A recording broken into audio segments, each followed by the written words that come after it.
8টা বজালৈকে তাৰ টোপনি নেভাঙে তো গতিকে 8টা বজালৈকে যি ল'ৰা ছোৱালীৰ টোপনি নেভাঙে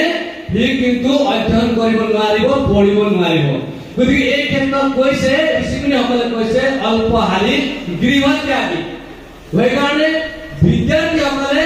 এটা সময় এনেকুৱা আহি যায় যেনেকে নিজৰ ঘৰ ত্যাগ কৰিব লাগিব গতিকে এইটো কিন্তু ল'ৰা ছোৱালীৰ কাৰণে অতি প্ৰত্যাহ্বানৰ সময় কাৰণ মাক দেউতাৰ কোলাত এটা ল'ৰা ছোৱালীয়ে যেনেকে মাক দেউতাৰ মতে যেতিয়া ঘৰত থাকি যিটো অধ্যয়ন কৰে ঘৰৰ পৰা ওলাই গৈ যেতিয়া অকলে অধ্যয়ন কৰিব পাৰে তেতিয়া কিন্তু তাৰ বাৰম্বাৰ ভাবিব লাগিব যে মই আজি ঘৰ ত্যাগ কৰি আজি মই হোষ্টেলত আহিছো